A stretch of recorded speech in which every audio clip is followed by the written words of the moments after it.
All right. Well, welcome to Storytime number 77, which has been a very long time coming. Today's Storytime kind of begins a new era for us. We're restarting after several months away. We're going to be remembering a dear Storytimer who has left us, and we're going to be welcoming a very small, new, and disruptive new one. And today's session will have a series of smaller pieces.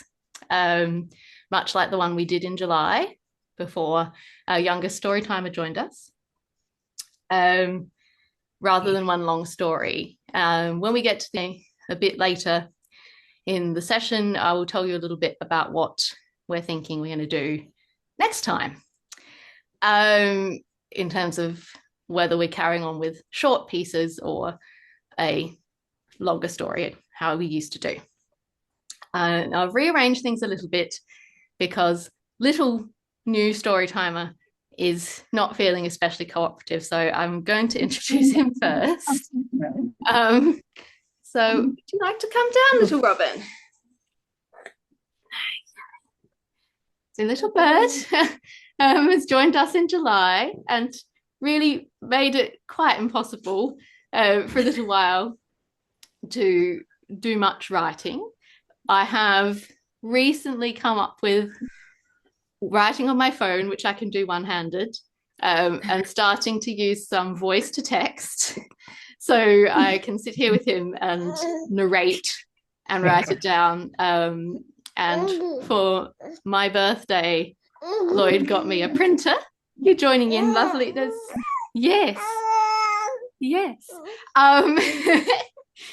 So that I can print out our stories and we can still have me holding a book in our recordings, so it's not sort of me reading off my phone screen. So I apologize for the huge gap between episodes.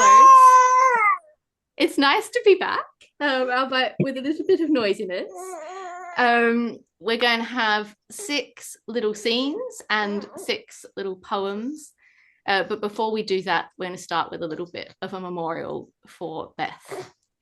So I'm going to let small Storytimer go to his daddy until he's feeling a little bit quieter, because he's not really good memorial company. Okay, so in the recent past, we've lost a patron, very sadly, Beth, who we all had a wonderful time with in Storytime. I think we've all got a lot of lovely memories of her anecdotes and contributions and laughter. Has left us back in October. Beth was at 33 live Storytime readings by my count, and that may be missing some where she chose not to be on camera, and has watched many more retrospectively and contributed enormous amounts of ideas for future episodes, great funny anecdotes of her own, and many a quirky fact about the world. Beth had a particular affinity for our Storytime character Betty, and I'm sure we all remember this very wonderful depiction of Betty that she did for one of Storytime's birthdays, which I'm going to replay now for us, for a very fun memory of Beth. So I'm just going to open that and then I will share my screen. Well, come along, young man. Pull your socks up. It's no use whining over wet wellies. What? Me? Of course I can handle it. It isn't as if I hadn't been wet before. Haven't you seen my Instagram? I'm 96 years old, and I've coped with roller derby and surfing. Not going to let a spot of rain cause a problem. It's your backbone. Well, you can go home if you like, but Barb and I didn't put this tent up just to pull it down again before we've even taken selfies in it. Now, let me get my vampire larping coat. That'll help. And when I find the thermos, we can all have a good cup of tea. Lucky we brought that newfangled plug-in esky with us, right, Barb? It's in the boot. Come on, you young chickens. A bit of assistance to get it out wouldn't go astray. I'm having a tad of trouble with my bung knee. And nay, my love, take off those blasted ear thingies so you can hear what's going on. I can't be done with wimpy grizzlers. You talked us into this, and well, now I'm telling you, if you can't cope with a little flood, I'll be uploading photos of the whole lot of you bedraggled rascals.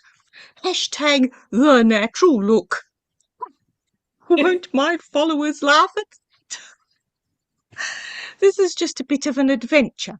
I'm sure we can find knitted beanies for all of you. Barb, dear, oh, I can see that these stretchy slacks are just the thing for an adventure like this. I knew you'd like that little fold-up stool with the hood over it, like a personal gee, isn't it? You can sit in there and knit. I got it from one of those travelling salespeople who seemed quite incredulous that I'd ever get any use out of it.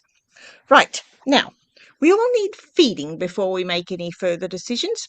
So quit giggling, Fraser dear, and hold this umbrella while I get the lid off this jam jar. Here, eat a scone.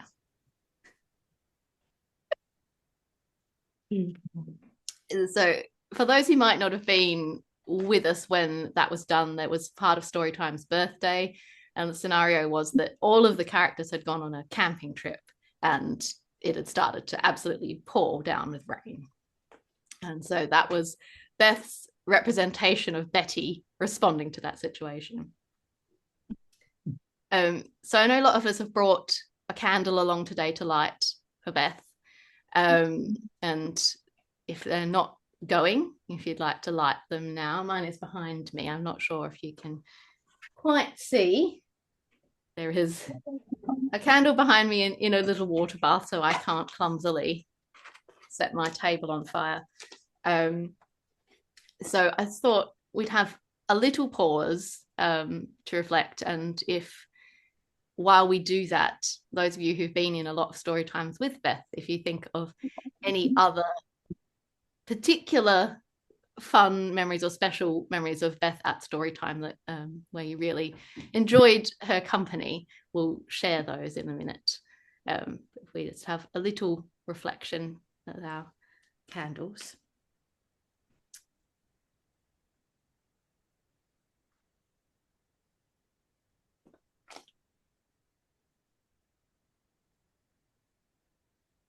I do hope that most of you have also got some tea. So of course, that is another thing that Beth shared with most of our Storytime people.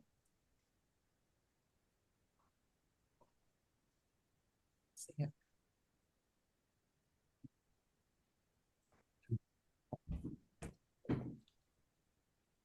Can have a little tea cheers to Beth. Cheers to Beth. And there's some wine as well. There are beverages all around. It's red tea. Mm-hmm.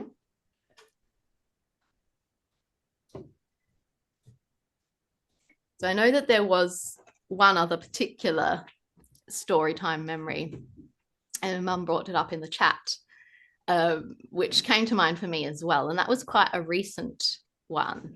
We were talking about onstage mishaps, and Beth shared with us this anecdote, which surprised me in a number of ways, because I, first of all, did not know that Beth was a drama person. I knew she was a very creative person, that she wrote and did art and crafts and sang in choir, and that she had learned cello at various times in her life, but I did not know that she'd done theatre.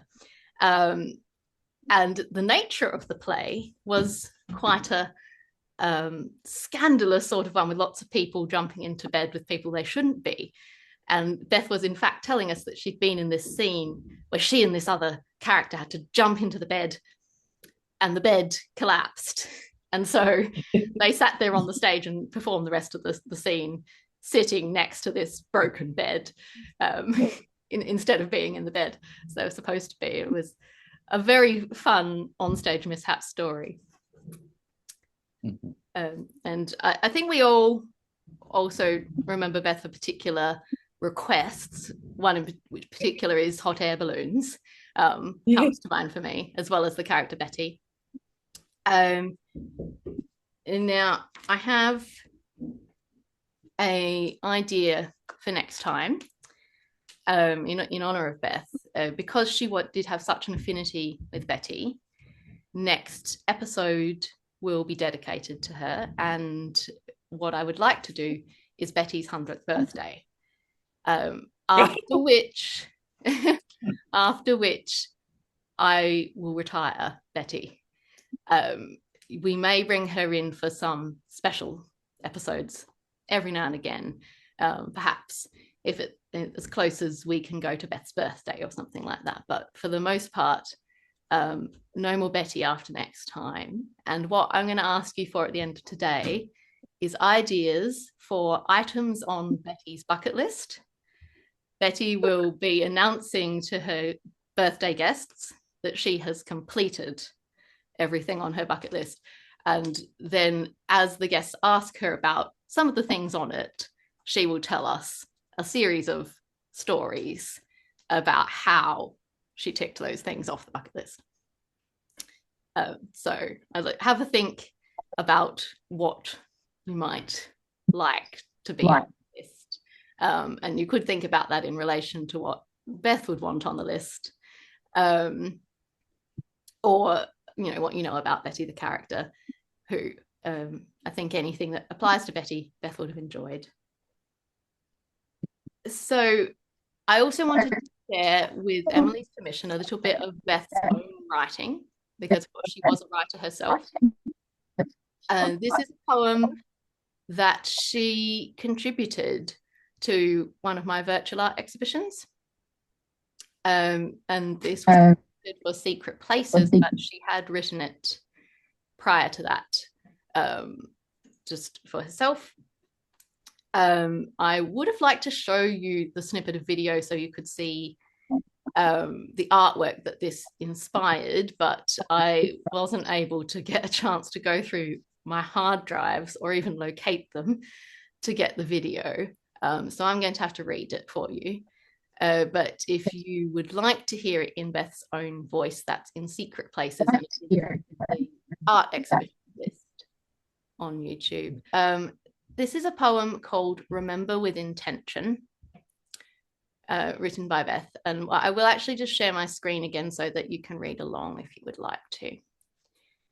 So I chose this poem partly because of the things that I've noted in the poem I'm going to read you afterwards that I've written for Beth, because this poem kind of highlights some of those characteristics. It's called Remember with Intention. It is never with regret that I leave here to walk the sun-painted beach with bare toes and head, to be cross-legged or starfished out in wild reeds by the river end. It is never with regret that I tune out your voices and hear the noisy trees, whispering wistfully, and the magpies marveling at my inability to really hear. When I cover my face and leave your smell of broken promises, I go to where there's Italian kitchen bread and French coffee, Chinese jasmine and the stable, and freesias unseen in the bushes, and freshly washed cousin Jack crying for Ted. If I hold my breath, I remember chocolate strawberries, and my fingers taste like vinegar and roast chicken. I can lick cut peaches and caramel with my quiet tongue, and I encounter salt spray, tropical rain, herd dust, and the lemon tree. It is never with regret.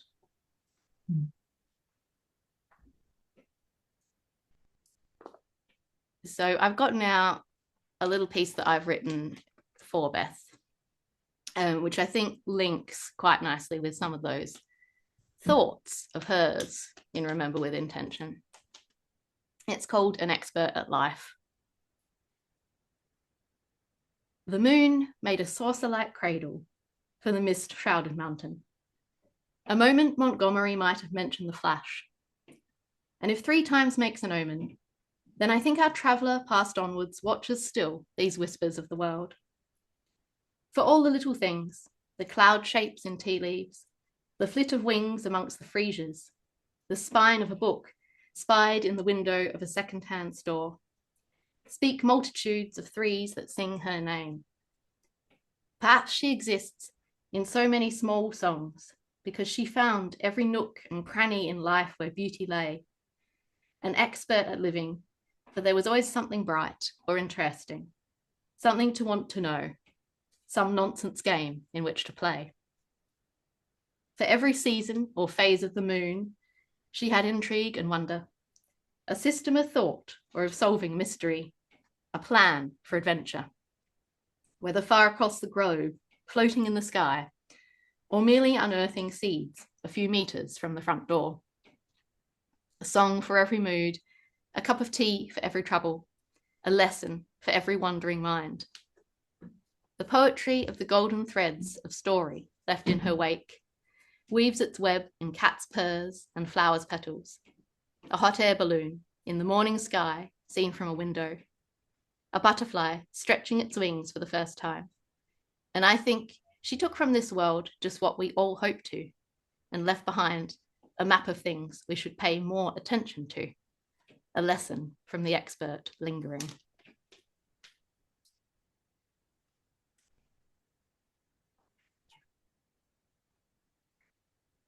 So I'm going to give you the rest of today's session to think about things for Betty's bucket list. And if there's anything that also comes to mind of stories that Beth told or any sort of particular contribution she made that you want to mention, we'll weave those in as well, because they may well be things that could contribute to that stuff for next episode. So we had a series of requested scenarios from back in July. We wanted our characters on a journey by various forms of transport, at an open garden event, doing dry July, invited to an event with a dress code, and dealing with unusual phobias. So today's scenes are scenes from a dry July garden party.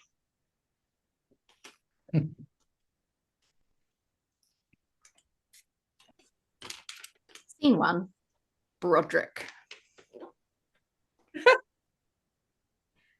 The main human is wearing his trying to be serious fur today. He made me put on my Stuart tartan coat, even though he let that other human, who's supposed to bring me salmon and plump my cushions, become a Stuart. And the tiny, squirmy human, no real respect for my regal heritage. Now we're travelling on the worst form of human transport I'm yet to encounter. It has what I suppose count as chairs, with strange sticky covers that smell of spilt food, human bottom perfume, that horrible rubbery stuff some humans chew, and human sweat. Rows and rows of these chairs, with all manner of undesirable humans riding in them and peering out at the scratched windows covered in stickers and graffiti. Main human says he wants to experience more ordinary ways of travelling places. I'm certain he's gone quite addled ever since the butler human stopped being a butler human and started doing that thing humans do with him, where they put their mouths together. Seems very unnecessary to me. No one in their right mind should want to sit on these seats, no matter how interested one is in new experiences. I think we've arrived, though, thank goodness.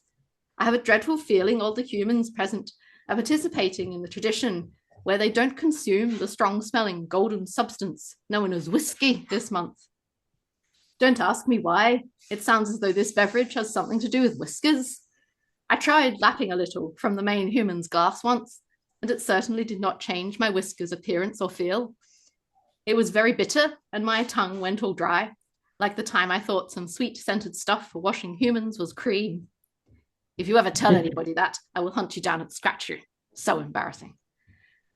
Anyway, despite the fact that when I tried it, the humans had to take me to the vet, and I showed the vet the full wrath of my noble incisors, the humans are the most disagreeable when they refrain from drinking whiskey. So I'm not sure why they insist on doing so for a month every July. Main human is awfully awkward when he can't offer other humans whiskey too. As we climb down from the horrible transport, we see another human, who we know already, wandering up the road in the direction of this fancy garden we're supposed to be visiting. That's the other thing about the transport.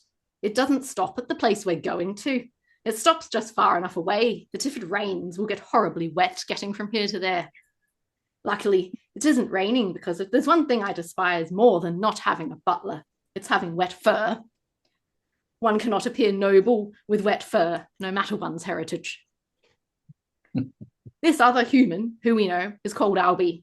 And as far as I can tell, typical of him, he's wearing something that's making the other humans around him turn and look and occasionally frown. It has a pattern of what looks like flowers, but I understand humans see colour differently from me, so perhaps they're not meant to be flowers. Or perhaps it's just that the human named Albie hasn't grasped the dress code for this garden event we're at. I'm not sure what the invitation said to produce such a range of responses from the humans, but I do hope main human didn't misunderstand. If there's one thing I despise almost as much as wet paws, it's being inappropriately attired at social events. Main human does have a way of meeting all the other humans who have no idea in this area and need a butler. Main human is unsure of how to approach Albie, though it's clear we're going to reach the garden entrance at the same time. Albie and the main human have mutually been in a lot of places without really getting to know one another. Personally, I find Albie a touch too enthusiastic about most things, but I imagine other people say the same of my main human, and I suppose, despite my complaints, I'm fond of him. Albie does something called philosophy, which apparently makes him wise in the eyes of other humans, but also very hard to understand. He saves my human from working out how to greet him by spotting us and approaching with the bouncy energy of a golden retriever. Fraser, Brodric, are you headed to the open garden? We are, but apparently the word yes is too simple for my main human, who starts telling Albie the convoluted story of how we got invited. You see, awkward when he can't offer whiskey. The garden is very Australian, with lots of those round brush-shaped flowers that attract small birds and insects. I'm not allowed to try to catch the birds or run away and go up a tree, because I'm here in my professional capacity as the main human support animal. Of course, I did try to tell him that it wasn't appropriate for a cat of my lineage to have a job, but he didn't listen. I suppose I'm a little glad that I can go with him places, although there are many, like the transport we got here, that I'd rather not have seen. The humans all get tea or glasses of stuff with bubbles in it, and they start admiring the plants, the way they're laid out, and also assorted things they're not supposed to be admiring, such as each other's vehicles out the front, the house, and each other. Not going much as I expected, when I see the telltale tip of something with folded fabric around it, hanging down from the crook of one of the gathered humans' arms. I hiss, puffing up my fur in an effort to look bigger and more confident than I am. The most important thing is not to let the flappy rain shield know I'm afraid of it. I scoot sideways past it, keeping my eyes on it in case it unfolds, showing it the largest version of me with puffed fur and arched back. I don't understand why humans carry these horrors. They have coats, for goodness sake. All I know is when I see one, my fur stands on end, and I would run and hide somewhere, except A, I am harnessed to main human, and B, it does not befit a cat of my heritage to hide under bushes. I stare the flappy rain shield down until my main human murmurs something in its owner's ear, and they take it away towards the house. How embarrassing. I make a mental note not to go inside. Then I raise my tail like a banner and turn my back, making myself a picture of unconcern as I focus on the cream that I've just spied piled on a scone in Albie's hand. Drizzly days might lead to flappy rain shields, but they often have a brandy cream lining. Nice. Very good.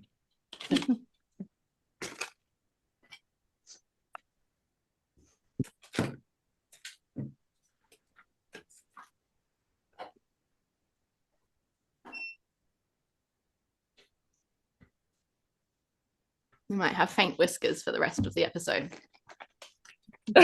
Okay, so first poem is called Oasis. And it's nothing to do with Brodric. Today's poems are not supposed to have been written by the characters that do the scene before them. There are some that relate, but this one does not. Yeah, cats aren't good at poetry. I think Brodric would be rather wonderful at poetry. He might have written a poem last time, I can't remember. Rush fumes, initials carved in reinforced window panes. chewing gum under the armrest, an unpleasant, sticky discovery. Concrete, the green only of determined dandelions and sharp thistles cracking their clever way to freedom from our paved prisons. Round a bend, open a creaky wood-slat gate, be drenched in the thick sweetness of honeysuckle, wisteria tunnels taking you to swaying grass and wildflower wishes, in the lush greenness of a secret oasis. You've found a place to be human in the desert humans made.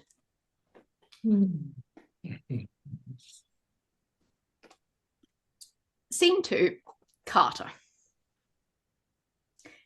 It's turned out to be reasonably nice weather for the day of my open garden.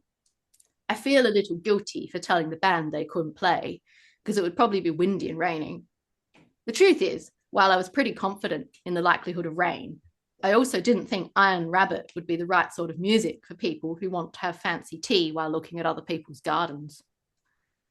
I suspect I'm right, as I watched them start to file in off the bus and out of various vehicles, including a tandem bicycle and one person who seems to have skated here wearing a tweed suit. I wrote dress code cocktail on the advertisement, which was an interesting experiment since I don't really quite know what it means myself. I've gone with suit trousers and a short sleeve button up with polka dots, which feels really weird compared with my usual all black with eyeliner look. But I didn't think the open garden appreciators would understand my metal attire either. I had nightmares about them all assuming someone else was the gardener and looking right past me if I dressed like normal. Now, as they all arrive and start milling around my daisy bed and eating my scones, I'm questioning why I wanted to open my garden to the public. I guess, if I'm honest, I'm hoping for the validation of some other people enjoying the oasis I've created. I am, if I'm being open, a little bit extrinsically motivated. I used to be with a woman named Jade, and Jade would tell me if I'd done good work on things and when I was going too far. Since she and I parted ways, I've found it a challenge to know in what areas of my life to challenge myself. At band practice, Nigel, the drummer, critiques my guitar playing and my songwriting, but he's just mean. So I suppose I wanted some other people to come and see my garden so they can tell me, well done, or there's a better way to plant lemon balm. So far, no one said either of those things. Somebody shrieks behind me and I turn round panicking, wishing I hadn't eaten 4 scones already in the process of preparing and laying out the afternoon tea. I did a first aid course a long time ago, but if my knowledge is called upon, I'll definitely freeze. Please let the shriek have been a bird or somebody having fun in a thrill-seeking way, and not anyone here hurting themselves. After a moment, it becomes clear that the shriek was one of fear. There's a woman pressed up against the side of my plastic greenhouse tunnel and threatening to fall in. She's staring in horror at my pet robot, Wombot 6.5. Wombot's going meep meep, which means he wants a pat on the head, but the woman obviously isn't picking up on the friendly, hopeful tone of the sound, which means I haven't got it right. Creating the tonal equivalent of the universal expressions is proving a challenge. A droid, cries the woman, her voice shaking. Okay, I did not expect to encounter someone with a robot phobia at my open garden event. Jade always said I should be prepared to encounter all kinds of people at all times, so I approach and pick Wombot up. My apologies, most people find him cute. This is Wombot 6.5. He likes to be patted, see? I stroke Wombot's head and he makes a purring sound. The woman is backing up further and she's definitely in danger of falling into the polytunnel and finding herself entangled in my tomatoes. The greenhouse is definitely all tomatoes and there are no other sorts of plants hidden in between. I don't want to pat him, exclaims the woman. Make him go away. Why would you bring a robot into a garden? And then she does stumble backwards through the plastic and into my greenhouse plants. 5 species of tomato and 1 special plant are flattened, and there's a hole in my greenhouse plastic. It's not socially acceptable to be cross with someone who's scared, so I put Wombot on the ground and tell him to go home, which means back to his charging pad in the kitchen.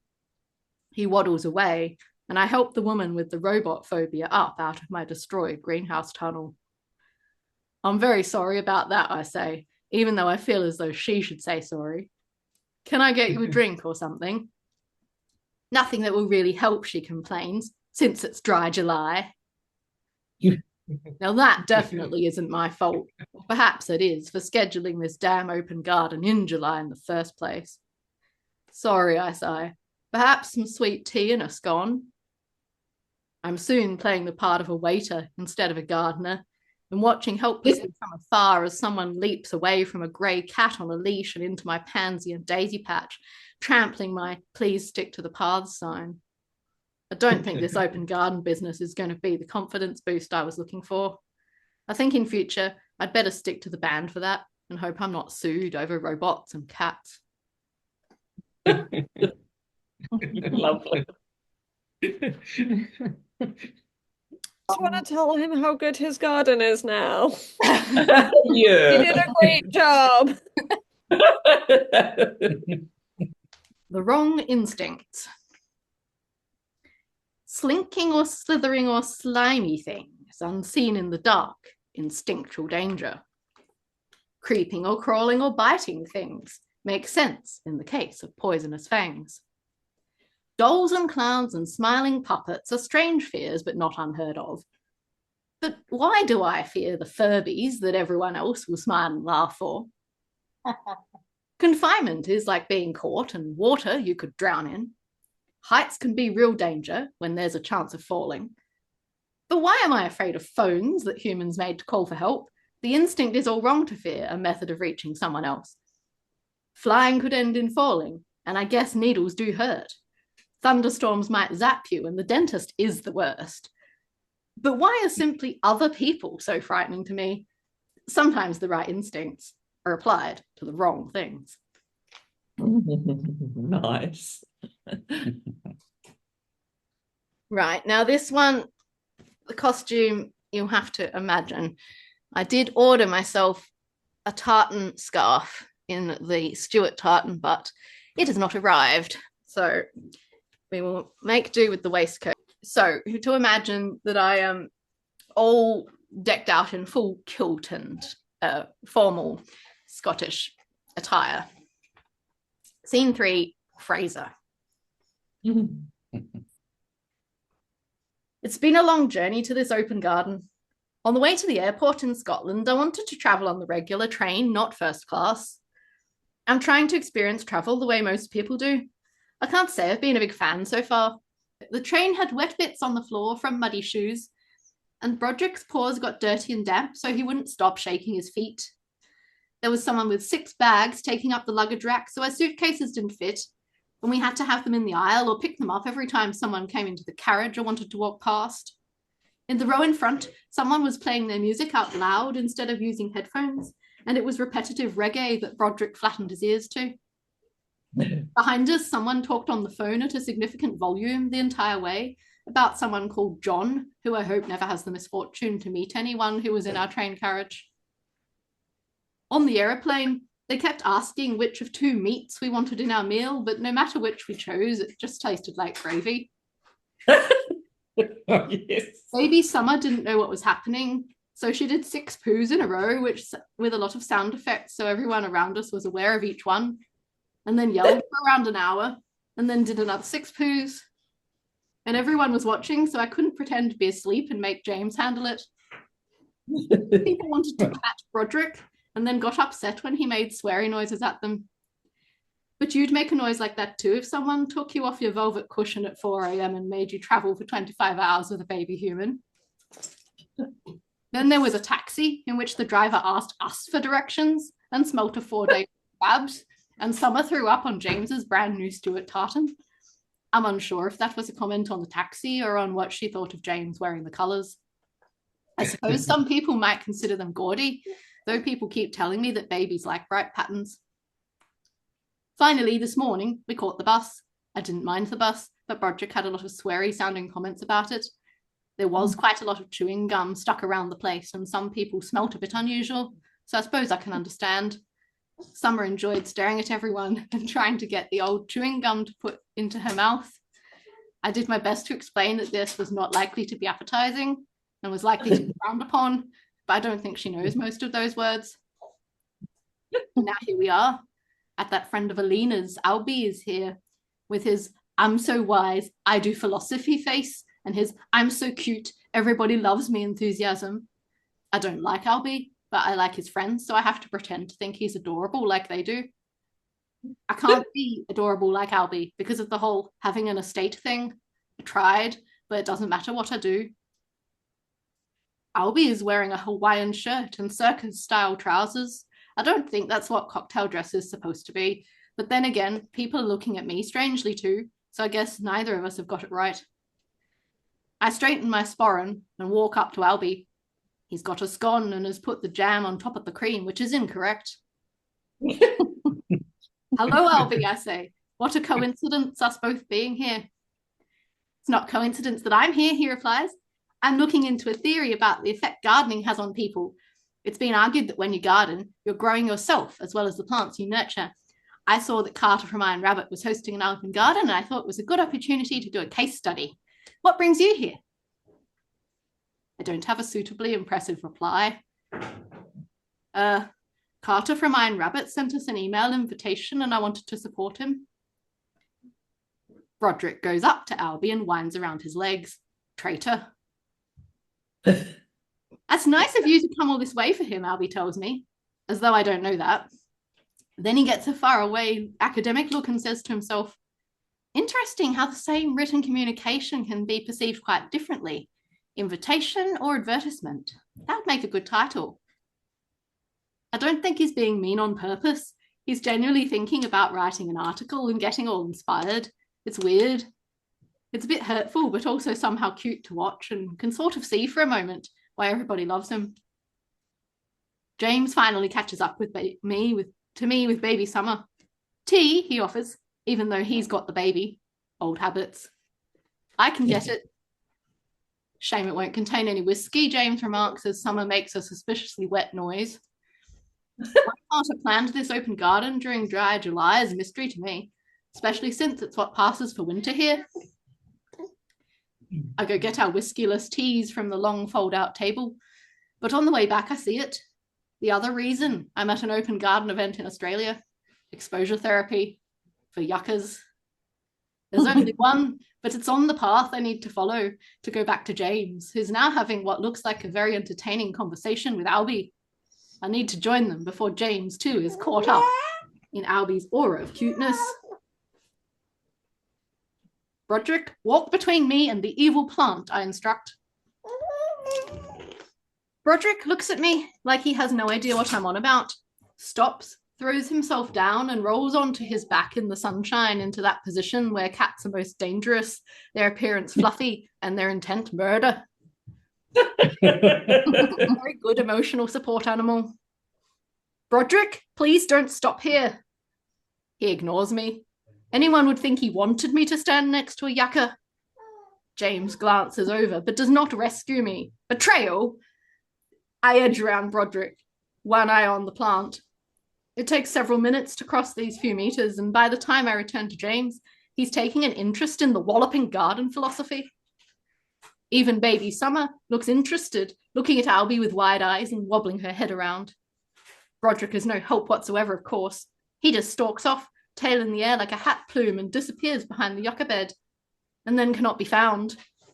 Albie and James have to help me search for him.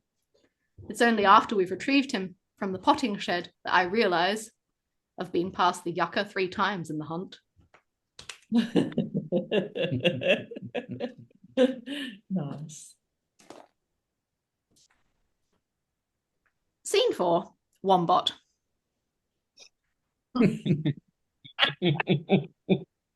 Error, unbalanced leg base. Carter, error. Carter does not listen. Carter wants me to assist outdoors. Error, light sensors returning noise. Error, moisture detected. Carter, moisture detected. Carter is not a very good listener or very good at common sense. Carter has the thing on his mobile device that calls me. I go towards it. There is a human with a lot of draping cyan fabric. They notice me, as evidenced by turning of the head and widening of the eyes. They make a loud sound and move backwards. Perhaps they are maneuvering to get a better view of me. I go towards them, making my pat me tone, but they move backwards again. Perhaps I am wrong. Error, behavior not classified. Coming closer, he speaks to the other human. Then he tells me, go home, which means back to the charger. I do not understand why he called me and then sent me away straight away. Perhaps he switched on my homing beacon by accident. Error, charging point disconnected. Carter, error. Carter never looks at the app we use to communicate. I power off and sit under the dining table. I power on because somebody steps on my pat sensor. I make a creak, which is a tone at a high frequency and amplitude. The stepper moves quickly backwards.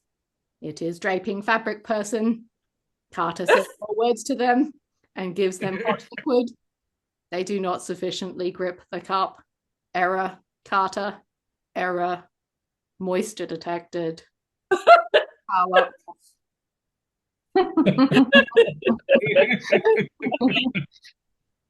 Very Love good. it. Very good. Are they okay? Wombot always gets taken out by things. It's sort of become traditional. Wombot in their very first episode was hit by lightning, and in doing so saved the day for everybody else, but never seems to have a good day. So poem number 4 is Poem by a Robot. On, error, light overload. Error, low battery. Charge. Error, maximum task assignment exceeded.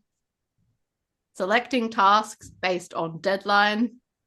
Error, calendar conflict. Selecting tasks based on importance.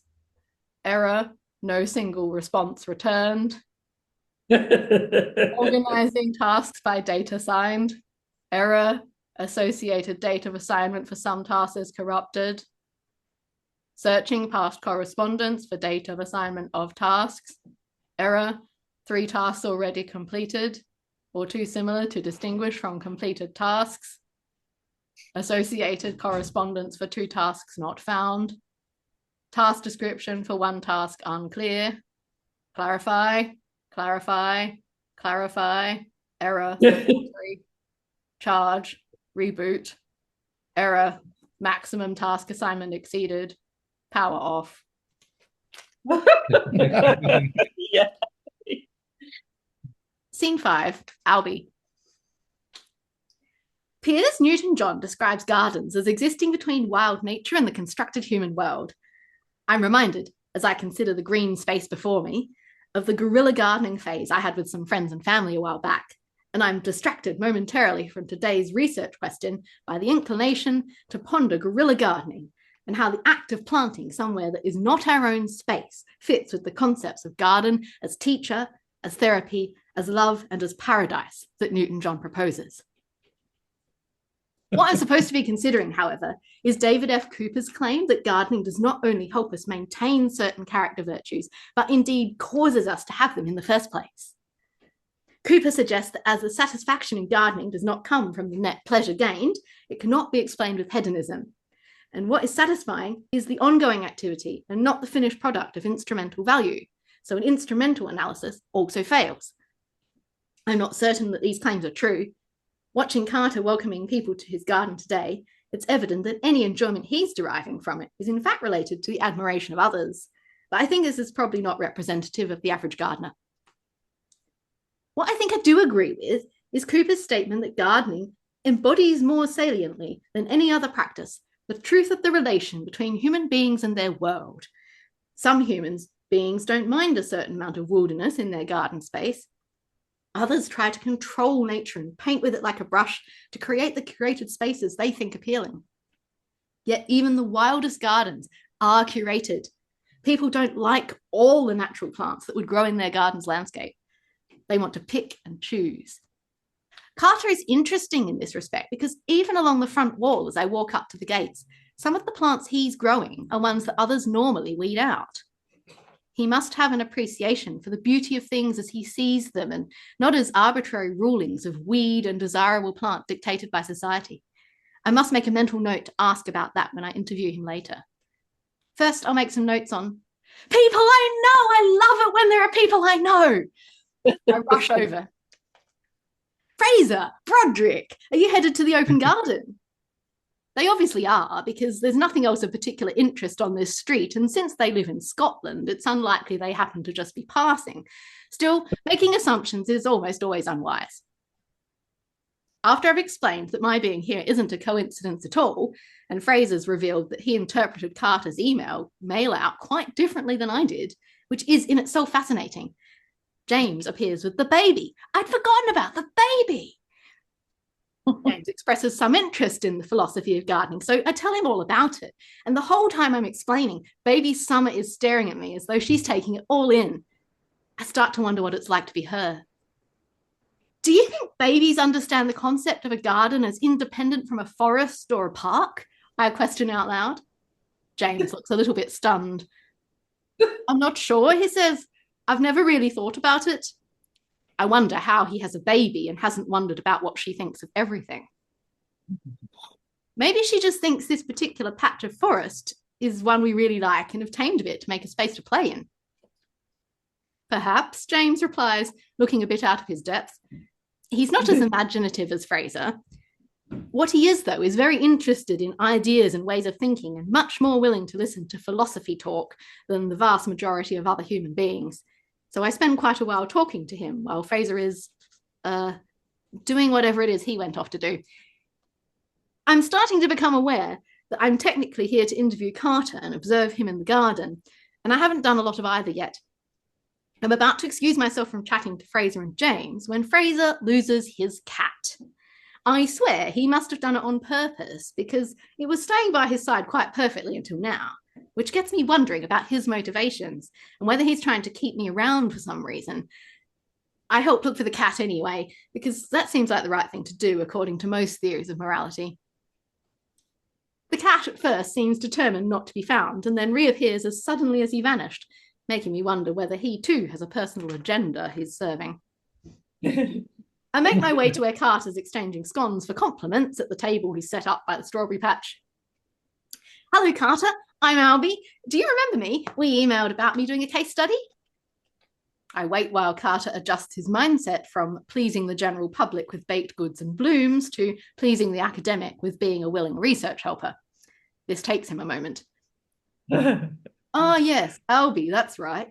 Did you want me to answer some questions? It's a bit weird having a guy as old as the full professors at work being so eager to please me, a relative youngster and mere lecturer. Yeah, I say with a bounce. The world needs more enthusiasm. That would be great.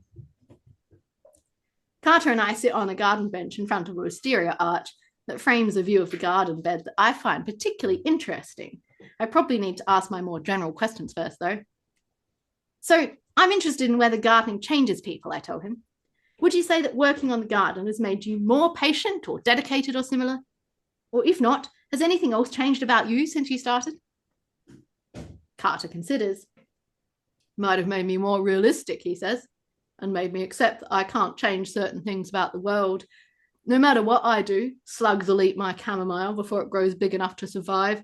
Millipedes will make nests in the fruit of my strawberries, and time will perish, either from too much water or not enough, but show its distress in such a way that the two are indistinguishable.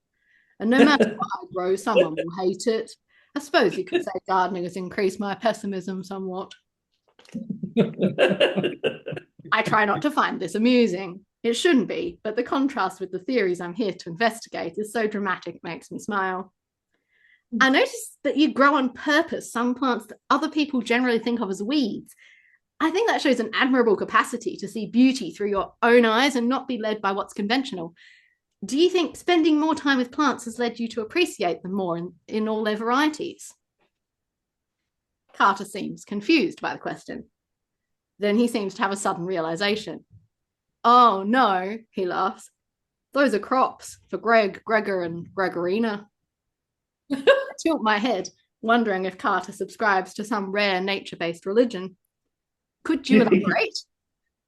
My rabbits, Carter clarifies, and I immediately feel very silly. Oh, I see. You're growing food for your pets. Carter looks offended. Greg, Gregor, and Gregorina are family members. I'm their guide. I can see that perhaps Carter would be a more appropriate interviewee for an investigation into how we interact with animals and plants. In his case, Cooper's assertion that the enjoyment derived from gardening cannot be explained by an instrumental analysis seems untrue. Carter gardens for the practical purpose of growing food for himself and his animals, and for the social capital of having an achievement others will enjoy and praise. My apologies, I say. You maintain a productive garden for your family. Yes, says Carter. If you come in summer, you can see the meadow. Oh, no thanks. As pretty as it sounds, it also sounds like a hideout for snakes. I have a horror of snakes. That, replies Carter, is the most reasonable phobia I've encountered all day. Thank you. I try to draw my focus back to the question of the garden and its impact on Carter. So, what would be the ultimate success for you from opening your garden to the public like this? Carter considers for a moment. For people to go away describing it as an oasis, and also for no more visitors to somehow manage to encounter their worst fear while exploring it. That seems like a worthy wish, I tell him. I hope it comes to be. I'm not sure what exactly I'll write in this case study, but I'm pretty sure no one in the academic community is going to believe me. Nice. Very good. Poem number 5, Cultivating the Self. Can you plant selflessness in the window box and tend it with watering can and careful weeding of jealousy? Can you grow patience in the pansy patch alongside colonies of snails? Can you call upon compassion when the pansies turn up wholly and slicked over with silvery trails? Will you grow determined, diligent and mindful, or helpless, haphazard and heedless, rise resilient and rich in experience, or wilt and let the dreams of wonder waste away? When you cannot win in the endless juggle between well-watered and well-drained, will you rise again to conscientious cultivation, or let true wilderness reign? Beautiful. That's lovely. That's my experience of gardening too. Yeah. Our last scene, I don't have a costume for because I was thinking that Robin could just come and represent Baby Summer for me. I'm not sure he's in the mood to do that. But, any interruptions will henceforth be appropriate.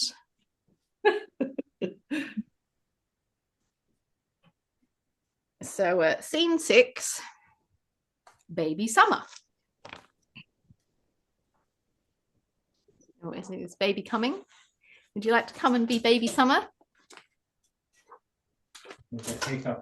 Oh, you've got hiccups. That's okay. Yes, you can hiccup through Baby Summer. And then we're done. You want to come on, Mummy?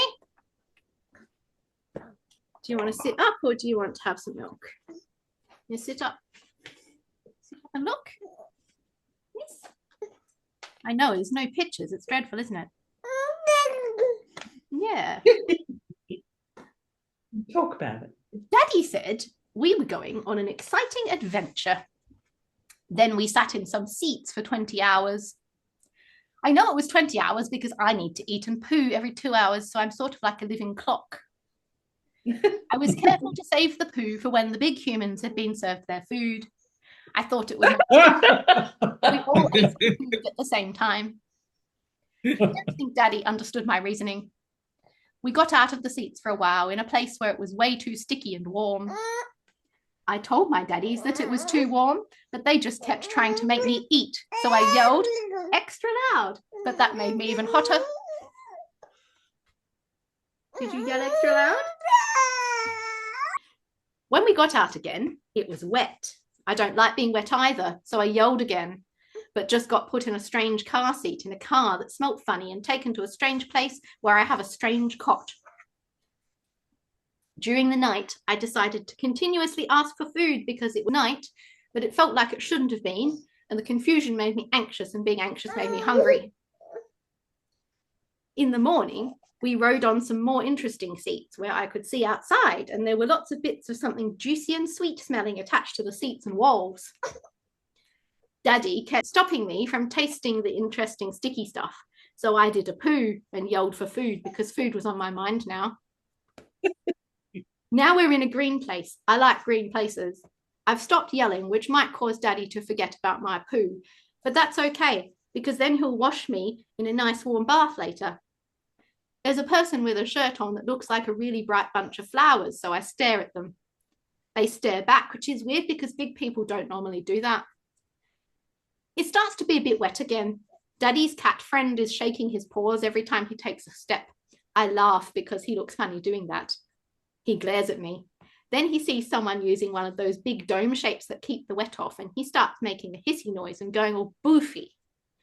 I think he looks funny, all fluffed up, so I laugh again. He looks even funnier when he starts walking sideways, but then Daddy says something to the person holding the anti-water dome, and they take it away. Cat friend goes back to strutting around like normal and is much less interesting. The big people are all looking at the different green things growing in the flowers. My favourite flowers are dandelions because after the flowers they make the fluffy seeds that my daddies blow into the air and looks pretty. There's a big patch of dandelion here, which is weird because I normally see big people pulling it out. Daddy starts talking to the person in the bright flower shirt and he goes on absolutely forever, but that's okay because I can see a blue metal thing with a spout and a handle and a spiral painted on it, and I need to stare at it until I can work out what it is, which I can't after a while, so then I stare at the flowery shirt up close instead. Everyone here is wearing strange and interesting things. I don't like the hat thing my daddy's made me wear, which has crisscrossing of squares of colour all over it. I think it makes me look like a Christmas decoration. It's something to do with something called a dress code. From what I can understand, this means that everyone has to wear something they're not comfortable wearing. Then I hear another big person make a sound a bit like my yelling, but shorter. This is very concerning. Big people are not supposed to have the sort of feelings that sound like that. So I yell too. Daddy takes me into the house because he remembers about the poo. There's a little whirring thing walking alongside us. I twist my head around to look at it and laugh. I lose sight of it when it goes under the table, so I yell. Daddy thinks I'm yelling about the poo. He cleans up the poo and we go back outside. Then he gets talking to Flower Shirt Man again. It's a bit boring and I'm tired of looking at the flowers now, but I have my secret to entertain me. I did a stealth poo as soon as Daddy told me, and he'll be giving me a warm bath later after all. Yay! Right, our last poem is called The Fairies' Fairground, because there was actually a request for fairground as a being at a fair as another scenario, but I didn't quite manage to squish that into the open garden thing, so we might do that one another time. In the meantime, it's included in this poem. In a way, yes. Blow the dandelion seeds and drift away, carried on an imperceptible breeze as if in parachute carriages, over the roller coaster arches of sweet peas and down the water slides of agapanthus. Ride by the trumpet fanfare of Tacoma and brave the climbing wall of hollyhock. Lucky dip amongst the mixed annuals, your reflection somehow warped in the silvery raindrops that fill nasturtium leaves. Ride the zip line of spider's silk between the curling tips of ferns, lit by the fairy lights of water droplets that plummet with you to the mulch bed. Then rest, plied with honeysuckle tea, between the prize pumpkins, and watch the parade to and from the bird bath, beneath the fireworks of multicoloured chrysanthemum blooms. In miniature, every petal is a bunting flag, every towering stem a column for pollen-heavy rides on high. Gorgeous. Well done. And that's it for material. I'll set up something to request things for Betty's bucket list. So if you have any thoughts, you'll be able to contribute those there. Thank you. Lovely. Okay. Does anybody have any thoughts on bucket list items for Betty that you want to share? I started writing, sort of as you were. Yeah, because you mentioned the 100 Yeah. for Betty. And I heard somebody did this idea, but it fits in with Albie. I think Betty should have a onesie 100 party. Okay, so everyone will be in onesies, yeah? Everyone would be in a onesie because she's 100. Yeah. So, yeah, that would be part of her bucket list. But I also thought some funny things like going to the dentist with her vampire teeth in, just to see how the dentist is going with it. Yep. To just, that would be photo bombing something pretty major like the coronation or whatever. Oh, yes. With the vampire teeth. Absolutely. Singing with Iron Rabbit because because that came up with the Carter thing, and because it's current, going to schoolies to see if she. So we have schoolies on at the moment, which for those who don't know is when the year 12s all get together and club it or whatever for a weekend. And we've got a little bit of noise happening locally, but not as much as Victor Harbour, I believe. Where Jane and Andrew could hear a concert last night, I think, from how away they are. Boy. But I think it would be hilarious for Betty to go to schoolies. Yes. Well, my thoughts for Betty is something like have tea with the Queen or a similar famous person of her choice. And has she ever been arrested? I saw a cute post of someone's grandma who'd always wanted to be arrested, so they found a local friendly cop who just went and said, "You're arrested for, I don't know, being a cute old person," and then put them in handcuffs. And she was just sitting there in a police car grinning. Nice. What about going to a World Cup soccer match? Could that be something she'd like? Maybe. She does like trying sports. I don't know if she likes watching sports so much as having a go. It would be like playing a World Cup soccer match, which I'm not sure would be realistic. Well, she could come on as a sub for Blackpool. Get on the field at a World Cup. No, she could be a runner. That would be hilarious. Yeah, a runner for AFL. She'd be a runner in the AFL final.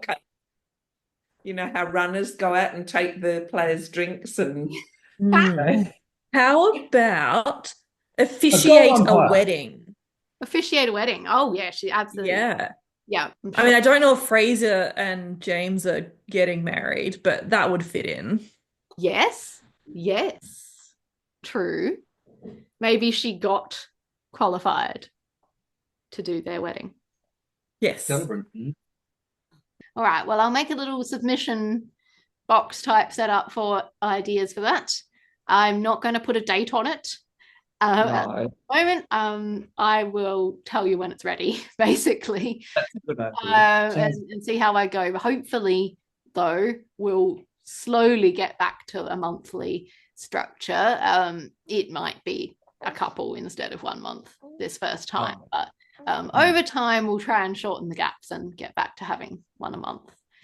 Yeah, we'll just see how I go with this one. And the sooner you send in any ideas, the sooner I can start to do that when I'm up at 3 a.m. on my phone waiting for this one to have a feed.